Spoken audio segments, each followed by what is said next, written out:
Hi everyone, it's Susan Walsh, the classification guru here, and it's a real honour and privilege to have with me the new CEO of Alteryx. And better than that, not only does he have a very Scottish name, he's also studied in Edinburgh. So I'm very excited to catch up with him and trade stories about Scotland. But let's get down to the nitty-gritty, good, important stuff. First of all, let's tell us a little bit about yourself, Andy. Sure. Well, thanks for spending some time with me. I appreciate it. So my background, I'm a software guy through and through. I started my career as a developer and ended up going through product management at Oracle and Salesforce, and then started doing CEO jobs. My last CEO job was at user testing, and we took that public and then sold it to private equity and did a big merger, which was great, and then came over to Alteryx in December. I just find data fascinating. My role at Salesforce, I ran a business called data.com, and so spent a bunch of time around cleaning data and getting data ready for stuff. So, as a data cleaning business, we see a lot of messy data in Salesforce and other tools, and it's always the user, it's never the tool's fault. I appreciate that. It was a heavy lift helping people clean up their Salesforce data. And then I live in the Bay Area, wife, 3 kids, that's me. Fantastic. And so you've been at Alteryx now for, is this your 5th month, maybe 6th? Month 5. So how are you finding it? It's great. The product's a ton of fun. Yeah. So I really enjoy playing around with the product, building stuff with it. That's been really great. It's like a toy. I find it is so like cool. Solving puzzles and things like that. Yeah, I've done some of the challenges. I mean, it's a lot of fun. Great people. So it's a really nice set of people in the company. But the customers are amazing. The whole Alteryx community, the ACE community. I think it's the only job I've ever taken where I got more inbound on LinkedIn and messages of excitement from the customer community than even the employee base, and the employees seem quite excited. So it's been really nice. I know. I've heard everyone's really excited to have you on board. And actually, this is my 3rd Inspire. And what's always blown me away is the passion of the users, the companies. Like, people don't just, this is like a lifestyle and almost not quite a cult, but there's a real following of people are so passionate about it. And this is a great event, but you've got regional user networks that people have taken upon themselves. Everyone's into sharing knowledge and best practice, and this is by far my favorite event. Sometimes tech events can be a bit dry, but this is not one of those events. Yeah. So obviously this is your first. So what were you expecting, and has that met your expectations? I think it has met my expectation, but mostly because I had a chance to meet so many customers over the past 5 months. I've gone out and met with over 100 customers and partners in my first 100 days. And to your point, they're so passionate and excited about the product. I think there's something about empowering people who know a lot about the business to use data to solve problems in a way that feels almost magical. People get really excited. People show me the things they've built in Alteryx, which is really cool. And so I think I came into Inspire expecting to see that enthusiasm kind of getting together. My parents used to like to host people at our house all the time, hockey team parties and stuff. Definitely a Scottish thing. Yes, and they always said if you invite great people, you'll have a great event. And I kind of feel like that feels like Inspire, like really excited people, and they seem ready to go. People come from all over the world. So, I've met a few Brits here, but also I heard there was a lady on my plane who had traveled from India to come here. I mean, that says a lot. And the thing I love about Alteryx too is I started out as a non-data person. So I say, if I can use it, anyone can use it. It's very intuitive, and you don't have to be a data person. Like, this can improve the lives of anyone who's working with data. Yeah, it's amazing the stuff you can do. Just even in my personal life, I've been using it for stuff. We had unfortunately, like a credit card fraud incident. And so common, first thing I did was go get all my credit card statements, and then, Amazon, I mean, I'm a family of 5. Like, we buy from Amazon like every 10 minutes. So you sort of go, well, how many of these are us? And so I could go download my Amazon data, pull it all into Alteryx, and right away start reconciling my account. And I'm sitting here thinking, this would have taken me hours and hours and hours. And I'm showing it to my wife and my kids. Look at the thing I built with Alteryx. Like, it's really cool. And I'm the classification guru, so I hope there was some categorization in there too. Absolutely. And also, what's anything surprised you about Alteryx so far, or impressed you? I mean, I feel like There's lots to be impressed by. I think I've been really excited about the kind of quantity of really interesting things that we've been building in the product. I think a lot of what we're talking about here is how do we help make it easier for more of our customers to leverage more of the things we've been building. But there's a lot of really interesting core capabilities around bringing data together that now we're enabling people to bring AI into their data streams. Yeah. And that's really exciting. There's all kinds of really cool things you can do if you know how to sort of wrangle your data into a reasonable place and then bring AI to it. And so even internally, we have a set of teams that build capabilities for us to use. Yeah. And it feels like every week they're showing me some cool new kind of data-driven agent that they've built, all in Alteryx. And that's been really, really neat to see. Yeah, I am really excited about tomorrow and finding out about all the new interesting additions and things like that. Without giving anything away, is there any kind of teasers that you can give us? Well, I'd say there's sort of three big themes, and I guess maybe I'll save a little bit of the detail for tomorrow, but on the themes, one is this idea of how do we help more of our users, as I was saying earlier, take advantage of all the things we've been building. And right now, I think our product portfolio is sort of broken down into people using desktop and people who are using our web-based cloud products. And I think there's a lot of things that we could help people sort of use across the portfolio. And so we're going to unveil some cool ways we're going to let people do that. The second area is so many of the customers I met with talked about the investments their company has made in a bunch of this kind of big data infrastructure. Yeah. And they feel like maybe, several years ago as an Alteryx user, they would get stuff sent to them or they would download reports, much like my example I just gave with Amazon.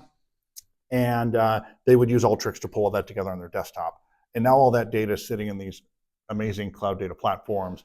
And so we're going to talk a lot over the next couple of days about how do you enable users to sort of connect and leverage more of that capabilities. And that's both accessing the data, but also there's some really neat capabilities being built in those data platforms. And how do we let people drag and drop those capabilities into Alteryx, which I think will be really cool. And then the third whole area is going to be around this idea of whether you're trying to bring your data to AI, sort of prep your data and get it ready to go and put it into a place where ChatGPT or Gemini can use it, or are you going to bring AI into your data and kind of build these data agents? We're going to show some really cool ways to do both those things. So I've always been really passionate about you need people to clean the data first to get it to a point where it can go into tech or AI. But my opinion on that has changed a lot in the last 6 to 12 months because I can see where it's going. And while I still think you always need that human element for a sense check and context, I think that there are some really exciting things coming. And I'm sure that a lot of that will happen within Alteryx as well. Yeah, I think people need an environment to make those things happen. We need sort of a controlled place to sort of decide how I want that to come together. And also, I think we have to bring the business expertise that we have to how AI is going to answer questions. So, I joke whenever you ask somebody in operations for some data, what you don't get back at first is data, you get back questions. I would like to know the renewal amount for this customer. Oh, no problem, Andy. Do you want it to include professional services? And what about the stub deals? And what about this? And what about that? So how is AI going to know how to either ask those questions or have somebody who's building out a set of KPIs that match the business's definition of those rules and then making those available? So we're going to talk a lot about how do you live in this world where I'm not asking AI in a business setting to just make up an answer to a question.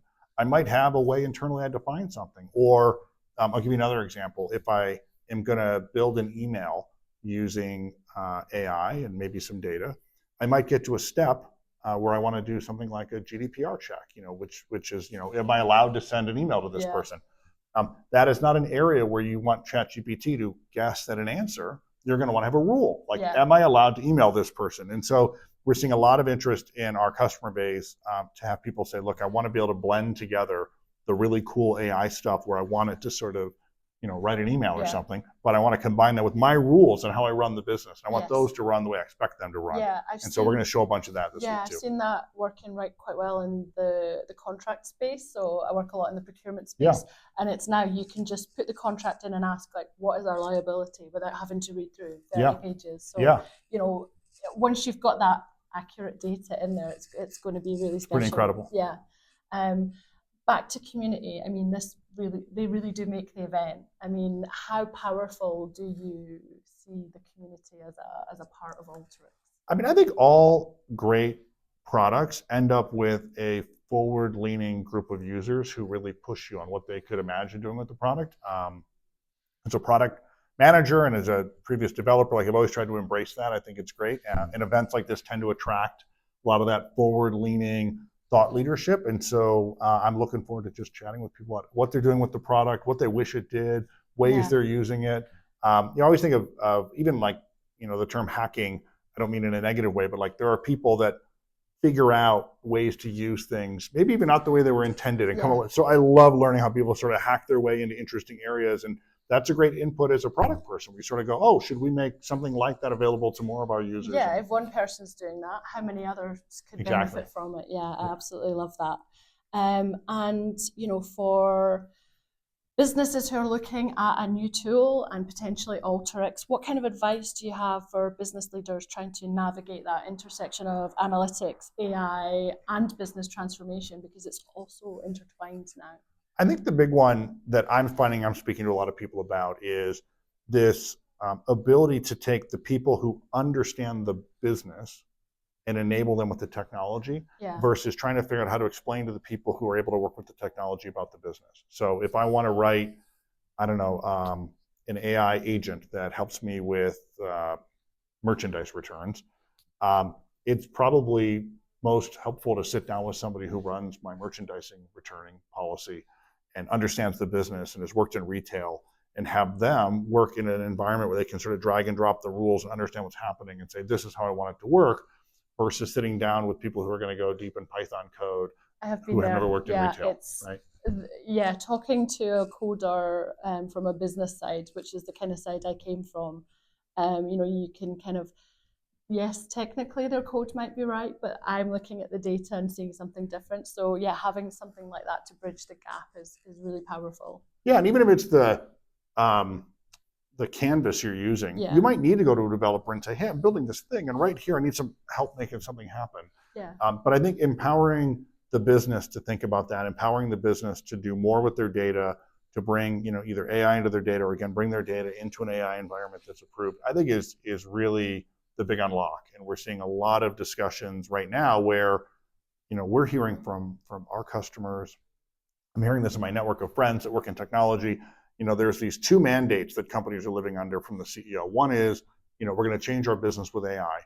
And the second is, don't use any of our data in the AI. So these don't work, right? You have to sort of, and so I think the resolution to that is being able to say, we can create an environment where somebody can thoughtfully build a workflow, bring us a subset of our data, not all of it, a subset of the right things, apply their business knowledge to it, and then importantly, be able to take that workflow, because it's visual, and go around to legal and compliance and security and say, are we all comfortable having this discrete set of data used in this manner? And I think that's a really important unlock for companies that are trying to figure out how to sort of go into this next era of technology. No one's going to just let AI train itself on whatever it wants.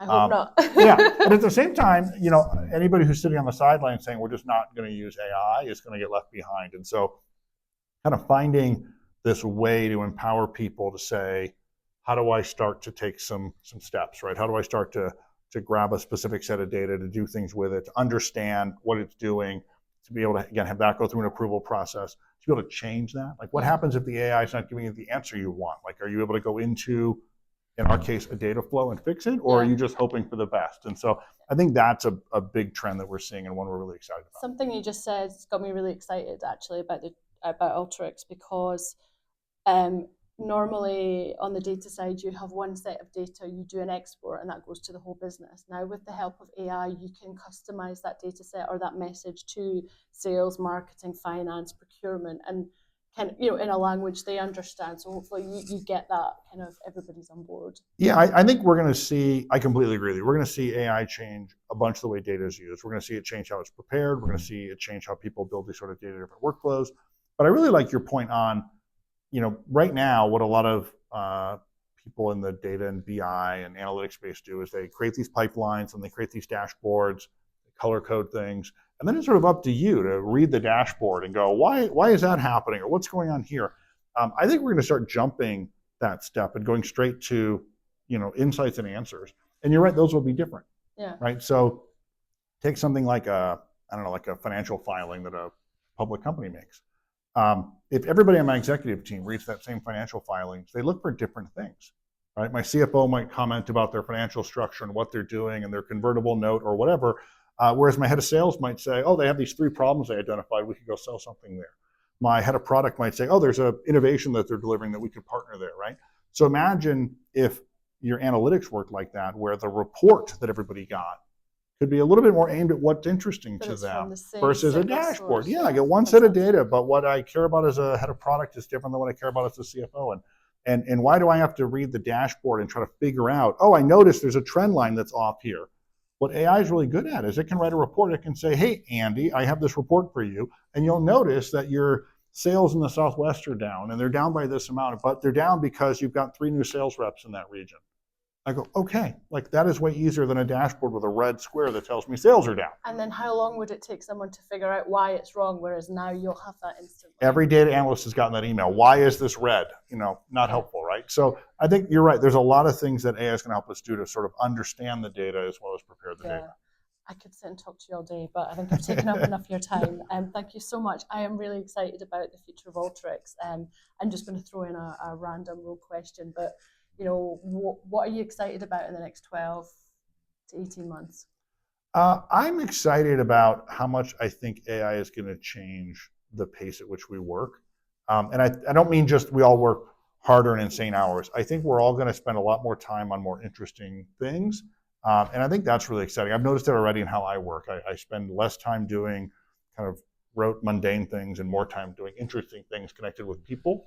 And so I'm really excited about that over the next couple of I'm not going to lie. quarters. I'm going to transcribe our chat, and ChatGPT will give me an amazing blog summary. And now it could do something better than I could ever write. It's incredible. So it's about taking, and then just checking it and making sure it's all right. But it gives me extra content and something that I probably would avoid doing because I don't like doing that kind of stuff. So it's really more time to meet with people here and talk to them and do all the stuff we enjoy doing. Yeah, I think it's really exciting. Thank you so much. So if people want to get hold of you, can they probably LinkedIn is the best place? LinkedIn, I'm on Twitter or X, and you can always email me. I'm just andy.macmillan@alteryx.com. Oh, wow. Fantastic. Don't take advantage, guys. Thanks so much for joining us. If you've got any questions, you can feel free to email Andy or myself, Susan, at theclassificationguru.com.